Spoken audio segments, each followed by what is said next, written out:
はい、皆さんこんにちは。私はマネックス証券のハチこと岡本兵八郎です。本日のこの動画では運用会社ピクテのインド株のアクティブファンドでありますiTrustインド株式ファンドについてご紹介したいと思います。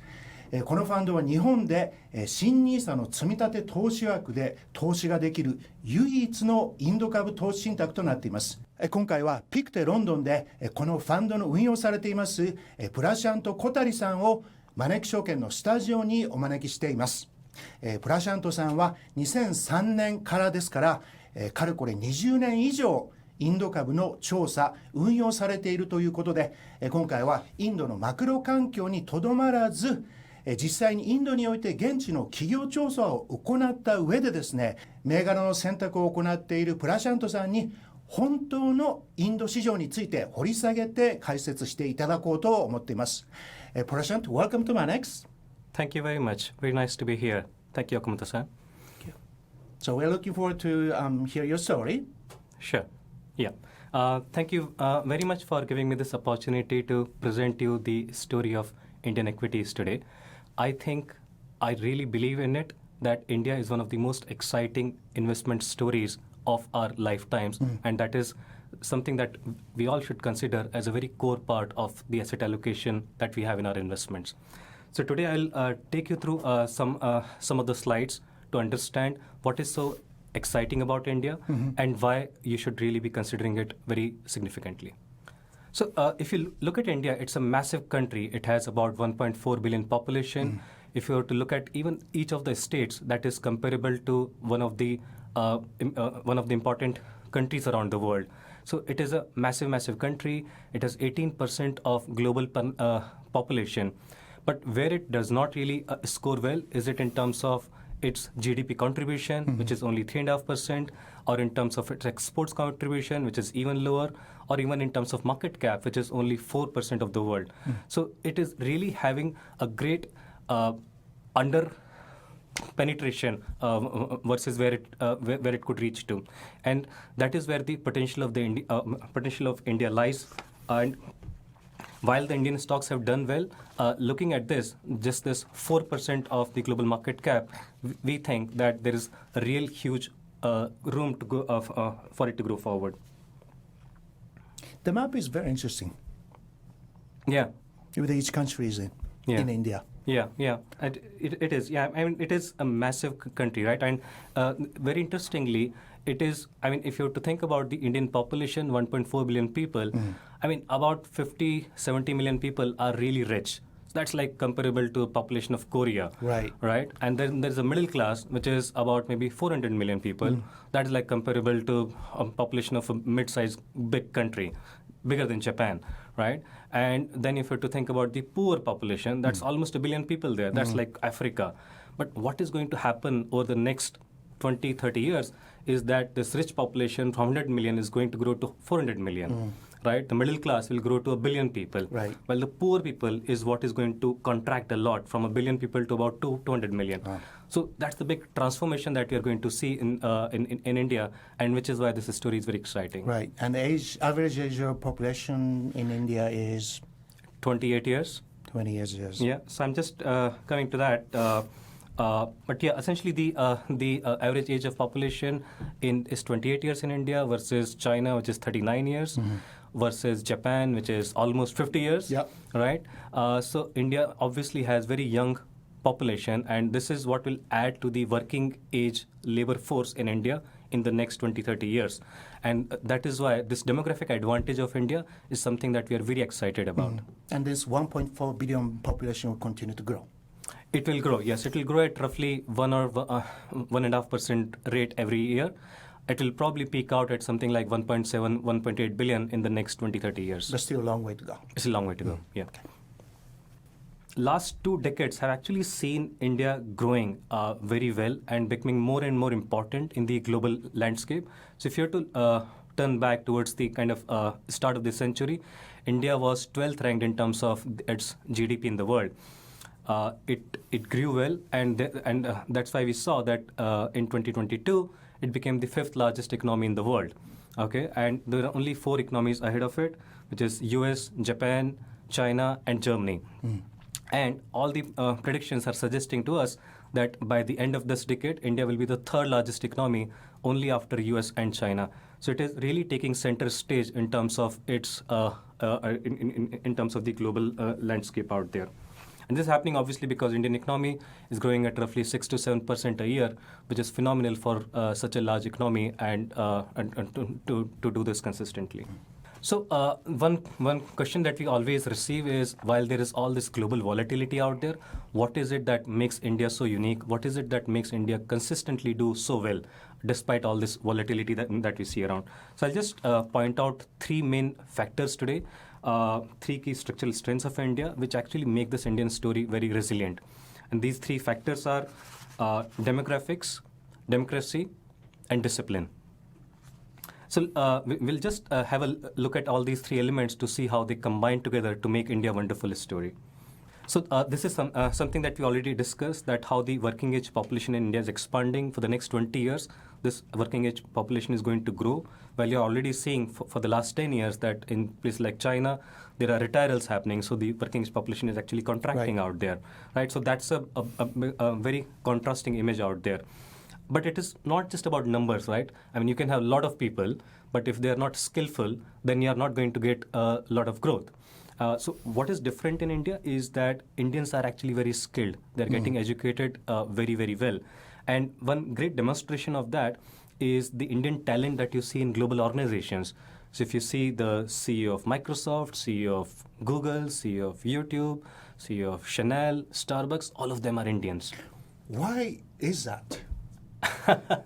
So I think there are two main reasons for that. I mean, three main reasons. One is that the Indian higher education standards are actually pretty high. That is one. Secondly, they are getting educated in English language, which makes it easier for them to kind of head these global organizations. And third, very interestingly, culturally, Indians are used to chaos. Used to chaos. Okay. So while if you were to, I would say maybe contrast that with some place like Japan, where people are very rule-based and they would not really kind of go outside of that track. In India, people are used to chaos, and therefore they know how to manage affairs in very different climates, very different environments. And that is what helps them when they are heading these global organizations, where obviously they have to operate across 100 plus countries and obviously deal with many, many different chaoses in their work life. The other important dimension of demographics is also how urbanization is happening in India. So this is what I will come to next. So India obviously has more rural population today, but that is fast going towards urban areas. Our estimates are that about 300 million people will move from rural areas to urban areas in the next 25 years. And that's a huge transition which will happen. And why that is important? Because these people, rather than working in farms as labor or farmers, will work in offices or factories. And they will end up earning 2.5 times more than what they earn in rural areas. So that's why you'll see a big productivity boost in the economy as this transition takes hold. Right. The question is, are there enough jobs available in big cities for those people coming in from farms? Yeah. So that is obviously a big challenge on which the government of India is working to provide them jobs. And I will come to that in terms of what are those policies and reforms which are actually helping India create those jobs for these people to transition from rural to urban areas. Is government doing a good job on that? Yeah, the government is doing a good job in terms of finding ways to create jobs for Indians. So there is this program called Make in India, by which government is incentivizing factories to be set up in India. They're incentivizing foreign corporates to come into India. So you're seeing the likes of Tesla coming into India, Apple coming into India, iPhone, the latest phone is being made in India now. So all of that is helping India develop its own manufacturing ecosystem, and that is going to create a lot of jobs in India.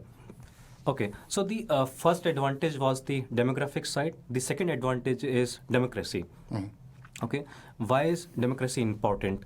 What we see is that democracy is not just about having a good government in power, but it's also about strong institutions around, which actually make the foundation very strong for a sustainable growth of any country. When it comes to democracy, obviously it helps that there is a smooth changeover of power from one government to another. so that people can vote out or vote in depending on whichever political party they like. And in India, fortunately, the people of India have voted parties who have been more reform-oriented. The parties who have actually delivered on economic progress, those are the parties who have been voted in. And this is what we have seen happening in the last 10 years when Mr. Modi's party, who is really liked by Indians in terms of the delivery they are having on the economic side, they are being voted in again and again.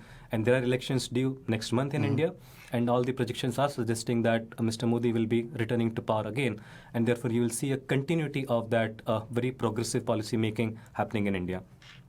So that's on the government side. But very interestingly, the other institutions are also very important in terms of really giving you that strong foundation of India.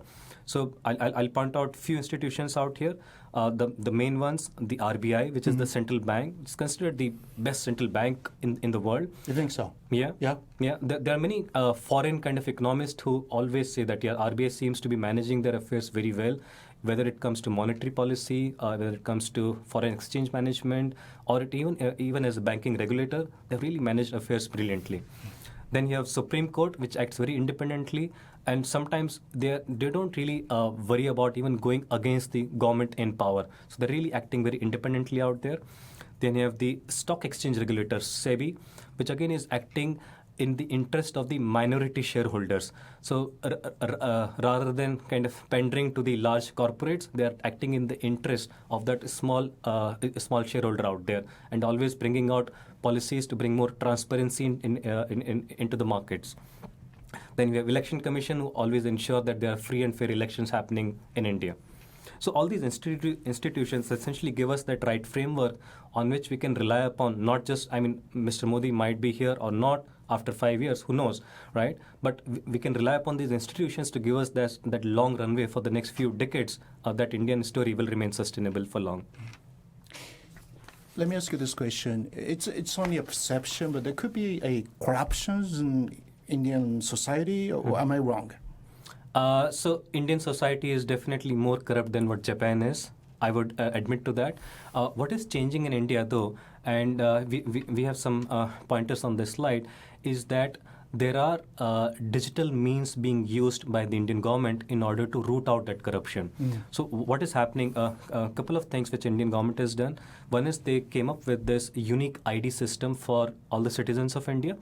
And that ID is required for availing any of the benefits, for getting even like a phone connection, for buying anything, any land. So all the transactions need that ID to be kind of linked. And that is helping a lot of black money to be rooted out of the system. It's also helping the government to transfer benefits directly without any leakage in the system, right? So the government has actually figured out that obviously it is very difficult to govern a country this large. So obviously you need technology to help you. And this is where this unique ID system is helping the government a lot. The other way the digital infrastructure is getting formed in India, being used in India, is another thing called as UPI. This is UPI. That stands for Unified Payments Interface. That basically allows instant money transfer between any two banks. So if I have to transfer you money, I don't even need to know your bank account number. I just need to know your UPI handle. It's like a Twitter handle, okay? And I can transfer you money instantly. That has become so popular. There are 10 billion transactions happening every month, or just on that UPI. It's like $2.5 trillion of money getting exchanged on UPI every year. It's huge. And that is really transforming the way Indians pay for anything, the way Indians transact. So essentially, the role of government, they have figured out, it's not really to build businesses, it's really to build infrastructure, right? And obviously, infrastructure is not just about roads and rails, which also the government is doing. It's also about providing the digital infrastructure, which they are doing a fantastic job of by using these means like unique ID system or the UPI system. Okay, so having understood these two main elements of democracy and demographics, the third important element is discipline. Okay, why is discipline important? I would say there is a Japanese saying that sooner or later, discipline wins over intelligence. I don't know the Japanese wording for that, but that's the Japanese proverb. So you see discipline in various walks of life in India. When you start thinking about people of India, they have been very financially disciplined. The household leverage in India is low. They have been saving a lot. Indian saving rate is about 30%, which is, I would say, maybe similar to how other Asian economies also kind of behave. And a lot of those savings used to go into physical assets like real estate, like gold, but that is also shifting towards more of financial assets. We are seeing Indian investors are really coming towards mutual funds in India.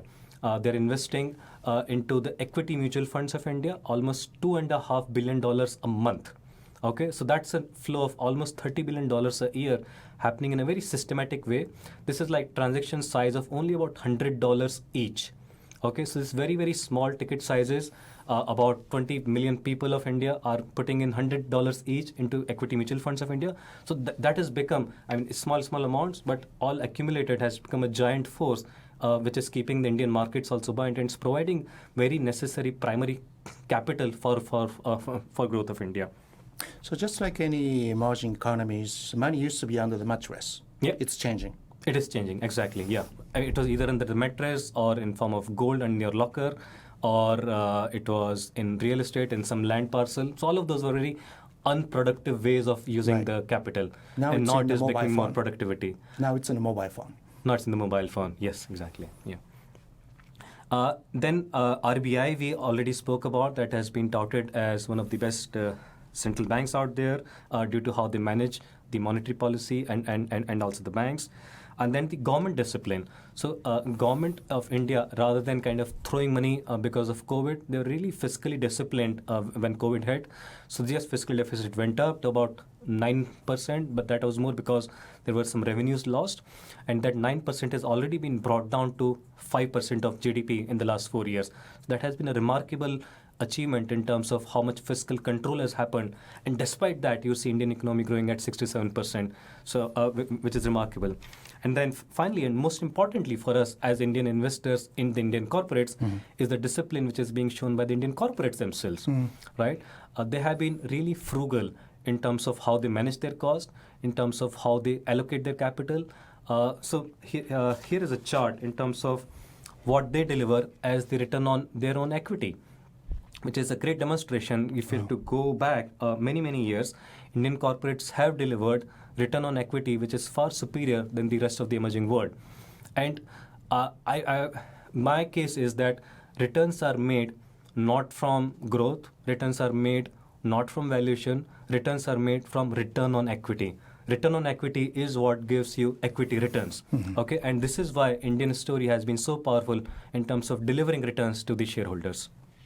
So the huge drop in the ROI, that's because of, I guess, the pandemic. That is the pandemic, yes. One-off event. Yes, that's a one-off, yeah. Okay, so having understood these three factors, discipline, demographics, and democracy, I will just illustrate 4 promising fields of India. These are the themes that we are very excited about. The themes are financial, healthcare, IT services, and internet economy. So let us start with the financialization of the economy. So as we were discussing that Indians tend to save a lot, and earlier the savings were going more towards the unproductive assets. And now what we are seeing in the last kind of 15 years is that there's a big transition happening of money getting invested into deposits or mutual funds or life insurance or even direct equity. And that is why you're seeing that all of these things have really grown multifold in the last 15 years. And that is what is giving productive capital into the economy. Okay, and even now the penetration of many of these services is low. Like life insurance penetration of India is only about 4%, which is much lower than what you would see in many other countries around the world. So these are the spaces in which companies can find ways to grow and really compound and really compound their capital over time. One of the examples that we have here is SBI Life. This is a stock that we owned for the last 7 years since they got listed. This is a subsidiary of SBI, State Bank of India, which is the largest bank of India. It has got 23,000 branches around the country. Okay, so that's a very powerful, strong distribution network which is going into all nooks and corners of India. And what SBI Life is doing is essentially riding on that distribution network, because they are the captive insurance company of SBI. Therefore, they can really grow into that network. Now, SBI has got 500 million customers, okay, and SBI Life has got 10 million customers. So that gives you some idea in terms of how much penetration they have had already, which is only 2%, and how much they can have in the years to come. And so this is a company which has really gaining market share consistently and growing consistently. And this is what you can see also from the stock price chart here, how it has really done well for us as investors. Interesting. You know, in a mature economy, say the branch of life insurance companies or branches of banks, a number has peaked, and they try to cut the costs and try to reduce the number of branches. Yeah. Is it opposite? I mean, are they in a growing phase? They are increasing number of branches. That is right. Yeah, the Indian banks are still growing their branches because still there are more urban areas kind of springing up, and banks need to reach those pockets where more populations are coming, where more houses are getting built. So there is still a phase of growth in India, which I think will probably last for another 5-10 years before it actually saturates out there. I want to touch upon the healthcare theme in India, which is also very exciting in terms of the consistent growth that it has seen. Now, the thing to understand about Indian healthcare system is that most of the spending happens out of pocket, which means that the Indians are paying through their own pocket rather than availing any insurance or getting it from government for free. And why that happens is because the insurance coverage is low and the government provided facilities are not really up to the mark in terms of quality of care. And therefore, when Indians are making their decision in terms of which medicine to buy or which hospital to go for, they're caring a lot about the brand, they're caring a lot about the quality that they're getting. And that is where the private providers become very interesting, because they are the ones who are able to establish that trust among Indians that they are the ones to be taken in. So the interesting opportunity in India, if you were to see on the left-hand chart, is that the branded chain hospitals account for only 2% of hospital beds in India. So that gives you an idea of how much opportunity there is for these private hospitals to really expand and acquire to become much bigger in India. Well, what would you say the number might be in the UK, where you live? In terms of? The private hospital chain. So in UK, the NHS system really works brilliantly. So most of us would go to NHS for anything. That's a government system. That's the government system, all subsidized, all free. So I would say maybe about 80% plus care would be happening within NHS system, and only about 15-20% would be happening outside. So that's a big change versus, big difference versus how it happens in India. The second part also is about the pharma market. So the medicine market has also been growing consistently, almost at 9-10% every year. And why that is happening, obviously, one, the income levels are growing, so people are able to spend more on medicines. But secondly, as the life expectancy is rising, obviously, age-related disease burden is also rising in India. What's the number now? Number for? Life expectancy. It is about 65 to 70 years. But it's still growing. So every year that keeps on growing. So, and with the Indian population, you can imagine that even if there are like 200 million old people, that's a huge market to be explored out there. So India is already called the diabetes capital of the world, which is unfortunate. But it obviously gives opportunities to companies who can cater to such patients out there. Wonderful opportunity for pharmaceutical companies. Exactly. So that is where companies who are focused upon that chronic side of the market, because that's where the market is growing much faster, become very interesting for us. One of the examples that I have is Torrent Pharma. Now, this is a company that we have held in the portfolio for the last 12 years. So it has been very good long-term holding for us. The beauty of their business is that they are focused upon chronic medicines. So things like diabetes, cardiovascular, these are the type of diseases for which they provide medicines. And because of that, they're able to have a good pricing and good margins as well. So they make like 30% margins in that business. Okay. And the other great thing about this company is that they have been great capital allocators as well. So apart from managing their own business well, in which they are making like 30% margin, they're also acquiring small brands and then they're scaling them up because they have great distribution around the country. So they buy these small brands and then they distribute it across their distribution system. And that is how they created a lot of value in the last 10 years. So as you can see on this chart here, the revenues and profits have really multiplied over time massively. So in the last kind of 12 years that we have held on to this stock has gone up like more than 10 times. It has been amazing contributor to our returns. How many pharmaceutical companies are there in India, would you say? Huge. So the market is actually very fragmented. The largest pharma company in India only has about 10% market share. Okay, and then there is a long tail. So the top 20 companies would have maybe about 50% market share, and then there will be like 500 other companies. So it's a very fragmented market, and which again tells you the opportunity that these bigger companies have in terms of opportunity. Exactly, yeah. Which is what Torrent has been doing. They made 3 acquisitions in the last 10 years. All of them have turned out brilliant. Okay, so that was the healthcare theme. The other theme is IT services.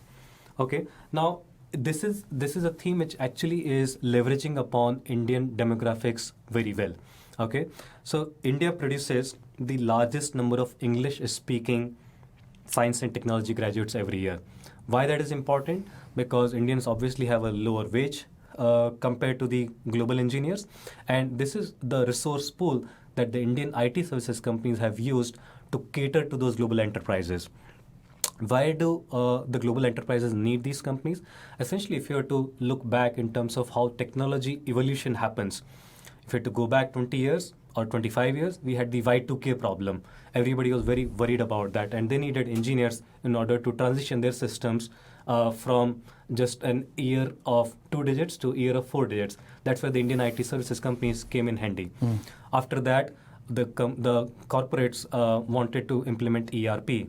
Then they wanted to implement Oracle system, then Salesforce, and then they wanted to put everything on the cloud. And now they're talking about AI. So as you see, this technology is always shifting in terms of what it needs. And this thing cannot be delivered by themselves. This thing cannot even be delivered by the product company. So Oracle and SAP are not going to implement these solutions in their customers. And that is where the Indian IT services companies come in handy, because they are the ones who can send in like hundreds and thousands of engineers in order to implement and integrate all technologies inside a customer. And that is how the Indian companies have really grown and taken market share of the global IT services space.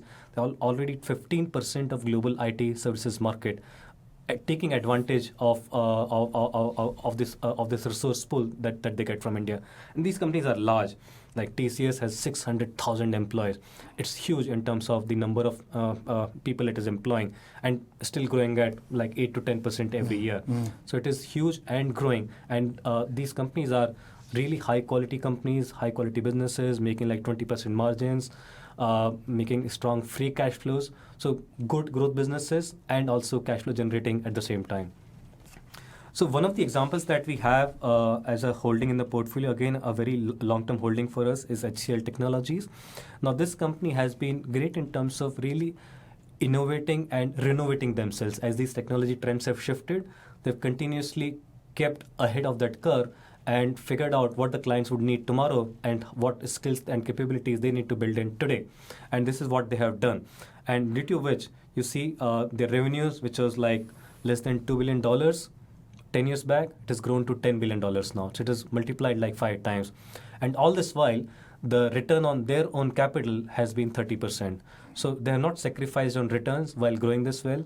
And all these returns are actually free cash flows. So they distribute 80% of their profits as dividends, which is amazing in terms of having growth as well as cash flows as well as dividends, all coming in from the same business. What is their dividend yield now, roughly? Of this company, it would be about 3%. 3%? Yeah. But growing dividends at about 8 to 10% every year. Okay. So the next theme I want to talk about is the internet economy in India. That's also a very, very exciting theme for us. Could you define what internet economy is? Sure. Okay. So if you were to go back 25 years, all the commerce used to happen on an offline basis, whether it is going to a restaurant, going for a taxi ride, buying your tickets for going anywhere, buying your next mobile phone. Everything was happening offline in physical stores. Now that is obviously getting shifted towards more online economy. And that's a transition we have seen happen across the world, whether it is US or Japan or China, everywhere that transition has happened. So internet economy is basically that online part of the economy, which is growing well in India as well. It is late to this, obviously, because the smartphone penetration was low, the penetration of cards was low, how do you pay, the logistics was not really established well, but all of those problems are getting addressed. And that is why that internet economy, which is $175 billion today, that is predicted to grow to almost $1 trillion by the end of this decade. So it will be a growth of almost 20-25% CAGR in the next 7-8 years. So that's a tremendous opportunity on which many companies will get built, and many companies will scale up to become bigger giants. Early days today, but we are already seeing that there are winners emerging in different areas of this internet economy. And these are the winners who are having like more than 50% market share, and therefore they should be able to dominate even as the scale up happens, and therefore deliver us great returns going forward. One of the examples is Make My Trip. This is the largest online travel operator of India. Okay, so this is the site or app where the customers will go whenever they want to book their tickets for going to a flight or a hotel or even for buses or trains. And the interesting thing about this company is that they have got 50% plus market share across all these segments. So they are dominant across the board. Okay. Now, why this business is interesting? We have seen how companies like Booking.com or Expedia make amazing amount of cash flows once they scale up, right? And this is what is happening to Make My Trip as well. Now, this company obviously suffered during COVID. Almost all travel was stopped. Revenues went down to zero. And therefore, the stock price also went down almost 50%. But the management did fantastic job in terms of cutting cost then. So in a tough time, they really figured out that they need to bring down the cost. Okay, and when we saw that happening, we understood that the market is really missing out on the transition which is happening in the business. That as in when the revenues kind of come back, the costs are not going to go up as much, and therefore the margins can expand meaningfully. And that is when we invested, like in the middle of 2020, when there was almost no visibility in terms of when the COVID is going to end, but the stock price was very cheap for us.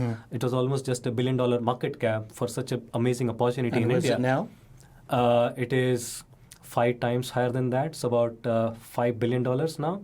Okay, so it has really multiplied a lot because once those revenues came in, margins really went up, and now the market is obviously appreciating that story. So this is a stock we have kind of made 5 times money in the last 4 years.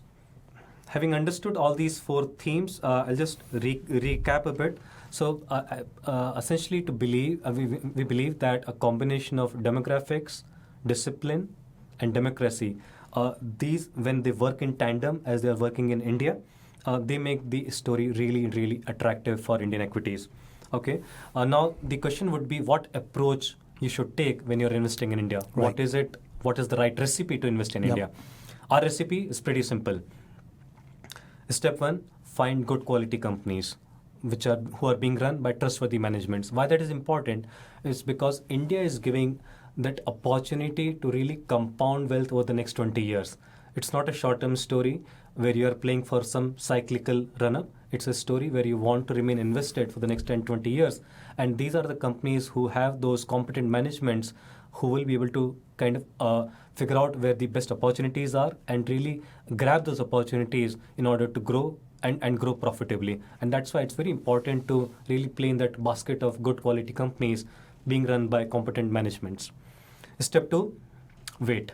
Why wait? Because these stocks are often well discovered by the market. Like if you have to invest in Make My Trip today, it's probably not a great idea, right?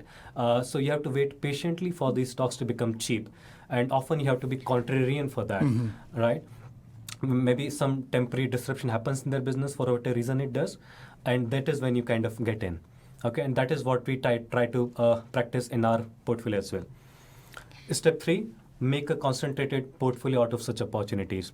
Why concentrated? Because you will not have hundreds of such opportunities where they are good quality companies and also contrarian, right? So obviously there will be a unique small set of these businesses which are having good quality as well as good value at the same time. So that's why concentration becomes very important when it comes to investing in India. So we believe this is the right recipe, and step 4 is simply to repeat the process with discipline. So that's the discipline that we have also imbibed in order to deliver consistent performance over time. Our approach is also dynamic depending on the opportunity set that we have. So while we are long-term investors, we are also cognizant about where the best opportunities lie. Sometimes they are inside the benchmark, sometimes they are outside the benchmark, sometimes they are in large caps, sometimes they are in small caps or mid caps, and we are able to kind of figure out and spot where the best combination of risk reward is, and thereby move the portfolio towards that. And that is what we would prescribe to the investors as well. So what is your turnover of your portfolio? Turnover is about 30%. So essentially, the average holding period, if you were to think about, is about 3 years. So 3 years. As I mentioned, there are stocks like Torrent Pharma, held for 12 years, SP Life, held for 7 years. So it's not that we are looking to sell everything in 3 years. Right. If the company is doing well, if it is taking the right decisions, then we don't mind holding on to it for longer term as well. But if obviously on the flip side, if something has gone wrong in terms of what we thought versus what actually transpired, maybe the management has really gone off track, maybe they're not taking right decisions, or maybe some new competition has come in because of which there is disruption, then we are again nimble enough and not to say that we have to hold it off for 3 years. We can actually exit it earlier as well. All right, so Prashant, thank you very much for your presentation. Very, very interesting. Now, let me ask you a few questions, okay? So each state in India is so huge, and each state has a population equivalent to that of a country. And I understand that the culture and the business practices of each state and regions are different from one another. Is it creating an issue for Indian companies to grow because of that reason? Surely. So India is a heterogeneous country. Okay, there are like 23 official languages in India. Okay, so the business gets done in very different ways. Their cultures are different, communities are different across India. So obviously it's a very diverse country out there. I mean, the theme that we say in India is unity in diversity. Okay, but one thing which binds India in terms of the official language of communication in business is English. Yeah. Okay, so that is what helps Indians kind of transit across the country. Okay, now obviously the challenge is that the way business would be in the south of India might be very different from the way it would be in the north. Like a grocery store, if you were to look at, in the north, it will stock very different items versus what it would stock in the south. Okay, and therefore it becomes very interesting and for the companies to think about what customers need in different pockets of India and thereby customize their offering, whether it is grocery store or even a financial service. They have to really always try to customize it properly. So there are some companies who are able to do that, and they are the ones who become the winners in terms of becoming those national companies. And then there are some companies who remain more local, more regional, because they are not able to kind of figure out ways to win across India. Okay, so there are, for example, we have got banks who have been able to penetrate across India through having some customized approach.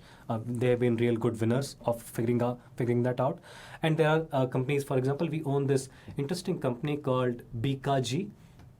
That's an ethnic snacks company in India. Now, ethnic snacks, by its own definition, only suit to particular communities of India. They're not being eaten by everybody in India. Wow. But when you say community, it's not a small community, it's a huge community because it is the huge. population. Yeah. So, yeah, I mean, the great thing about India is that any opportunity is huge. Okay, even if it is just 10% of population, that's like 135 million people. Yeah. Okay, and that's why even if you're operating in a niche, it is a large opportunity for you to grow a business. So something like BKG, they're into ethnic snacks category, and so they are into kind of 3 states as of now out of 26 states. Okay, but they are finding ways and means to cater to the ethnic tastes of other communities as well. Wow. And that is how they are growing into other states also. So these are some interesting kind of areas that we find where there are companies who are able to find ways and means to grow nationally and outside of their own comfort zone. Interesting. Each developed country has experienced urbanization as the economy grows. Will India's urbanization go smoothly? What I meant by that is with such huge population already, the infrastructure such as electricity and transportation that supports urbanization may be insufficient. In addition, as urbanization progresses, there are concerns about environmental problems such as air pollution. Yeah, sure. So urbanization of India is a long-term structural transition, which is surely going to happen. It's already happening and it will continue to happen. Yeah. Okay, it won't happen overnight. It will be gradual and it won't be smooth either. Okay, and this is what you have seen happening across countries, that you get into problems, then you find solutions, and then you move on. Okay, so in India, it's also similar, that that Indians buy more cars, then there's more traffic jam on the roads, then more roads get built, then people buy more cars, and then there's more traffic jam. So it's a continuous kind of evolution, which is never smooth. Okay, so India will kind of go into that type of a journey.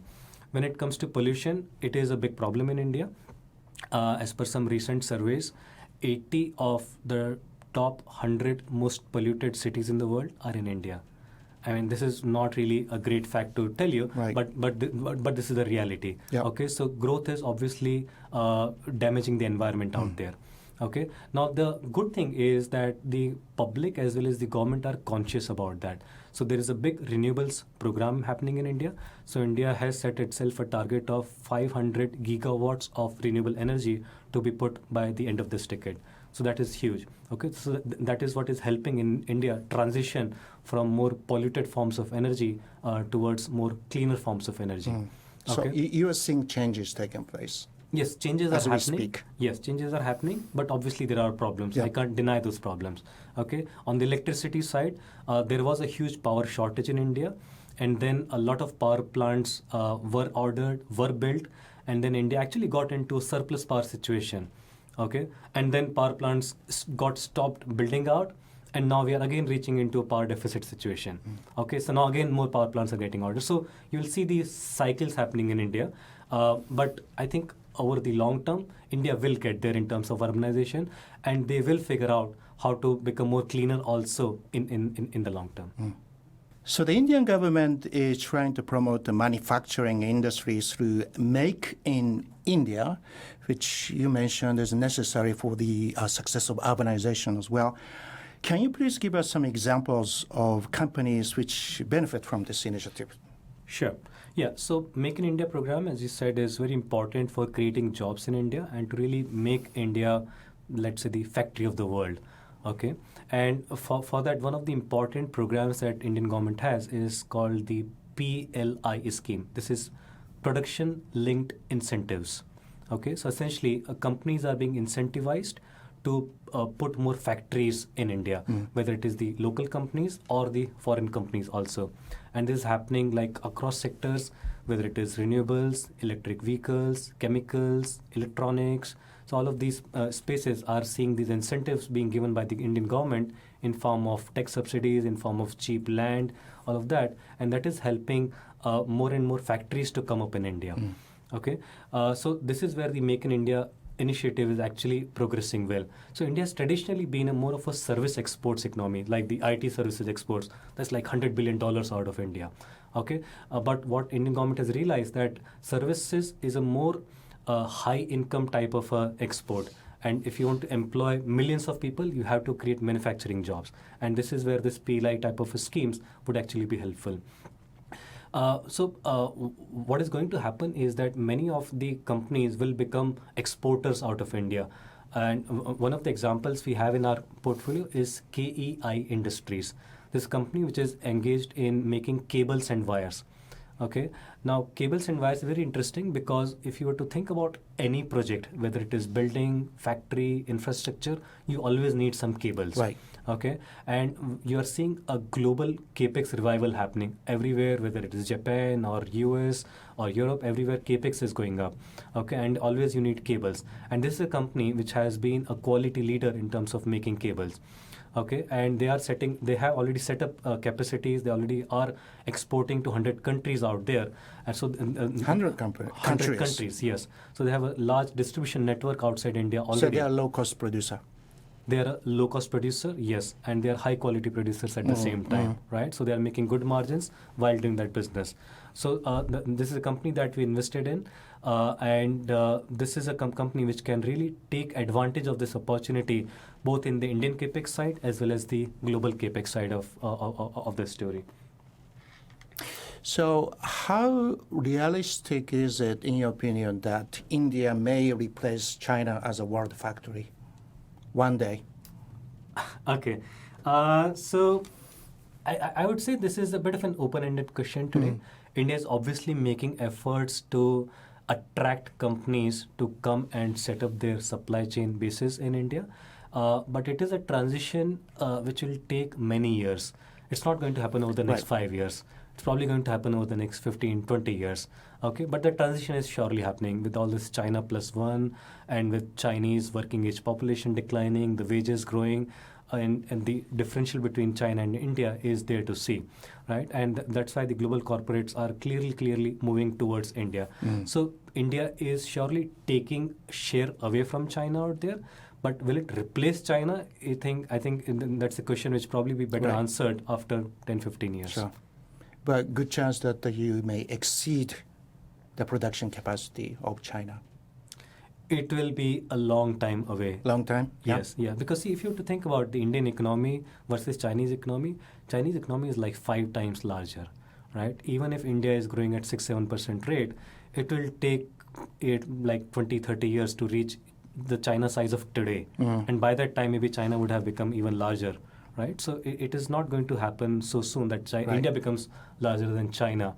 It will probably be maybe 40 years after that it happens. Okay. Yeah. Well, we discuss this 20 years from now. Yeah. We'll find out. Sure.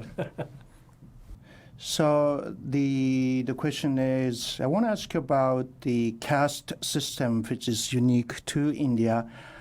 I understand the discrimination based on the caste system was banned by the Constitution in 1950. Yet, I understand at the same time that Indian society, there's still discrimination taking place based on this system in reality. Can it be an obstacle when India is trying to shift its labor force to manufacturing industry? Okay. Good question. So the caste system in India, obviously it is very ancient. It has been there for thousands of years. And it will take its own time in order to kind of slow it down, break it down. The good news is that the direction of travel is positive. So the caste barriers in India, they're actually coming down and discrimination is reducing. So when you come to kind of formal jobs and stuff, people don't really worry so much about what caste you come from before they hire you. Okay, so that is all changing. The Constitution of India also had very affirmative action towards the lower caste in terms of giving them reservation, and that is what has helped many of those communities which are not just kind of punished by the society for their lower caste, but obviously also were economically backward. Because of that discrimination. Now they're getting equal chances, or maybe more than equal chances, because of the reservation system in India. And that is what is helping the Indian society rebalance a bit. What you also see is that there is greater acceptance of lower caste people in high positions. One great example of that is current Indian president, Draupadi Murmuru. She is actually coming from a tribal low caste society. Okay, so that shows you the acceptance which is happening in India. I won't say we are perfect yet, but I don't think it's a big barrier to growth anymore. We have already crossed that stage. Good to know. So on the topics of digital India policy that you have in India, specifically which industries and companies are attracting attention as a beneficiary of this policy? Sure. So as I mentioned, the way it is playing out in India, the Indian government is creating the digital infrastructure on which the businesses are then taking advantage of that in order to become more efficient. Okay, so what we see is happening more in the financial services side of things, because that's where you need to target masses, like thousands and millions of customers out there. And if you can figure out a way to do your KYC instantly, if you can figure out a way to reach to do transactions more seamlessly, then you become much more efficient in terms of delivery of services. One example that we have in the portfolio is Bajaj Finance. Now that's the largest consumer lender in India. Now, interestingly, SAP, the global company, mentioned that Bajaj Finance is their second largest customer globally. Really? Yeah. Wow. So this company has got like 60 million customers, okay, and they sell many of consumer loans to them. They cross-sell them, and they're amazing in terms of how much efficiencies they have. And this company makes like 25% return on equities in a lending business, which is amazing in terms of what they can do. And they don't have any advantage of low-cost deposits like a bank would have. And despite that, because of their efficiencies, essentially driven by the technology that they're able to get, they are delivering these returns on equity. Obviously, getting help from the digital infrastructure also, all this UPI system, the unique ID system, that is helping them deliver these services much more efficiently than what they could have done maybe otherwise. So can you please share your thoughts on Indian general elections? If the ruling party wins, do you expect the continuation of the current pro-market policy, pro-market economic policy? And is there anyone as good leader as Prime Minister Modi who can succeed him? Okay. So the general expectation is that Prime Minister Modi will be returning to power again. He'll continue for another 5 years. Elections are anyway very soon, and starting in this month itself, and we'll have the results getting announced in June. So we'll soon know what is happening. But there doesn't seem to be any strong opposition, and therefore he should be able to come back to power quite easily. If he returns, which is probably a 90% plus probability scenario, then we would expect that the progressive policy making that we've seen in India happening in the last 10 years, it would continue.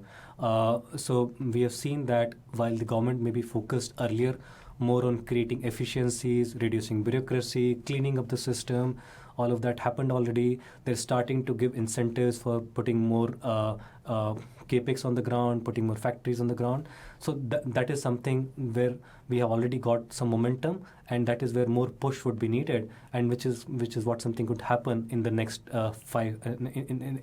in the next 5 years. Now the question about who could potentially replace Mr. Modi. One, we are not sure whether he would be willing to retire after 2029. Okay, maybe so he would want to continue. Run. Yeah. He can be around for longer. There's no retirement age as such, right? So that is one. But even if he were to go, I would point out two important things. One is that the party has got some strong individuals who can be great leaders on their own merit. One is the Home Minister of India, Amit Shah. Another is the Chief Minister of the largest state in India, Uttar Pradesh. He is Mr. Yogi. So they are both considered very popular leaders and very effective leaders as well. So they can potentially replace Mr. Modi in case he wanted to retire from politics then.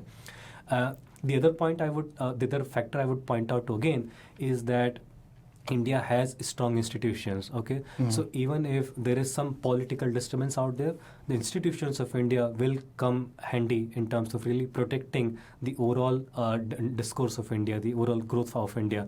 So I don't think a political disturbance on the top would actually result into huge disturbance in terms of the economy as well. So 10 times population of Japan, you never run out of good leaders.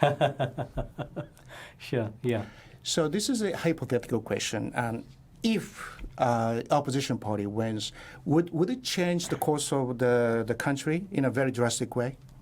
Okay, so here's the thing. I don't think it would. Maybe the market sentiment would be bad. Okay, market would worry that there is no continuity and we don't know what the policies would be, and therefore maybe the stock markets will sell off. But what we have seen happening actually over the last, I would say actually more than 30 years now, and through different governments, different parties coming in power, the policy making has always been upward sloping. It has always been reform oriented. In fact, this unique ID program that I was talking to you about, it was not started by Mr. Modi. It was started by the opposition party. Right. So there are progressive policies being made by all parties because they all understand that if they don't deliver on economic progress, if they don't deliver on reforms, there's no chance that they can come back to power. So citizens actually look forward to those reforms. They look forward to more development, more economic growth. And that is why all parties are generally aligned in terms of what their policies are. Obviously, they'll make noises which would make it appear to us that they are at loggerheads with each other, but they're actually not. Indian stock market continue to go higher. In fact, Sensex and Nifty 50 made all-time high yesterday, which is it's a great thing. But at the same time, there are concerns that Indian shares may be overvalued. And what is your thought on the current valuation level of Indian equities? Sure. Okay, so the Indian valuations are definitely higher than what they used to be. So it is about maybe 20% higher than their historical average, which is not a comfortable position to be in. Okay, so that's the first fact. But the second thing to understand is that the Indian profit growth has also been very strong. In the last 4 years, we have seen Indian corporates having profits almost doubling. Okay, and that is what is getting reflected in terms of valuation. So corporates have been able to show good top line growth and even better margins, and that is why the profit growth has been fantastic. And therefore, I would say there is fundamental support to where the markets are today. It's not just flow driven. It's not just because there's retail investors kind of pouring in money. It's not because Japanese investors are pouring in money into India. There is a fundamental earning support to the market levels that we see today. Interesting. Okay. That is one. But we should not expect that the margins can continue to grow higher and higher every year. Okay, there is obviously a limit to how much margins can expand to. So what we believe is that going forward, the economic growth of India on a nominal basis would be around 12-13%, and similar would be the top line growth for the Indian corporates, and similar would be the bottom line growth as well. We're not expecting more margin expansion to happen now. Okay, and therefore, if the valuations were to sustain at the current levels, you would expect that roughly kind of early teens type of returns is what investors can make out of these markets. Obviously, anything can happen in the short term. Maybe next 1 year, some derating happens, and therefore the returns are not up to the mark. But if you were to maybe stretch your investment horizon to multiple years, then you would be looking forward to those kind of early teens type of returns from the Indian markets. I think it's important to understand that the valuation going up and down affects your return more in the short term. But if you were to have a longer horizon, then it is more important to get that earnings growth in, to get the return on equity in, which is what actually determines your long-term returns. So Indian equity products are very popular in Japan, as you perhaps know by now. How is it outside of Japan? You live in the UK, for example, how popular is Indian equities and equity mutual funds over there? And also, how big is the impact of overseas money to your market? There's a potential concern that happens to the market if and when the overseas money leaves the country. Okay, sure. So I believe Japanese investors understand the Indian story much better than the European investors. Yeah. So it is getting recognized much better here versus what I see happening in UK or Europe. Why do you think that is the case? I think it is maybe the historical kind of attachment between the two countries. There is some affinity between the two cultures, between the two countries, which helps Japanese maybe appreciate that story in a much better way. And that obviously has been good for them because they kind of got into it early. And now the West, the Europe or the US are also kind of warming up to Indian story. So yes, the attraction levels are higher than what they were, but maybe it is not up to the mark at which Japanese investors already are. Having said that, it is not the foreign flow which is driving Indian markets. Okay, it is actually the domestic flow. So I told you about the systematic investment plans in India, SIPs. So they are accounting for about $2.5 billion of monthly inflow into equity mutual funds. So that's $30 billion of money every year. On top of that, you can also get money from life insurance, on pension funds. So all of that is a large pool of money which is getting from the domestic side of the equation. While from foreigners, we get maybe about $15-20 billion in a year. Okay, so already you're seeing that domestic investors in terms of flow of capital are almost 2 times larger than the foreigners coming into India. Okay, and therefore that also makes the Indian markets more resilient, less volatile. So just in case for whatever happens, if the foreign investors were to try to exit India and were to try to pull out money from India, the impact will not be that large because you have domestic investor base which is becoming larger and larger every year. Okay, now the risk. India has a twin deficit with a budget deficit and the current account deficit. And there was once said to be one of the fragile 5 countries. So that investors may worry about the risk of currency depreciation, for example. So to what extent should we anticipate such a risk when you invest in Indian equities? Sure. Okay, so twin deficit obviously was a huge issue back in 2013 when India was clubbed under those fragile 5 countries. We have come a long way from there. Okay, on both counts, both the current account deficit as well as the budget deficit.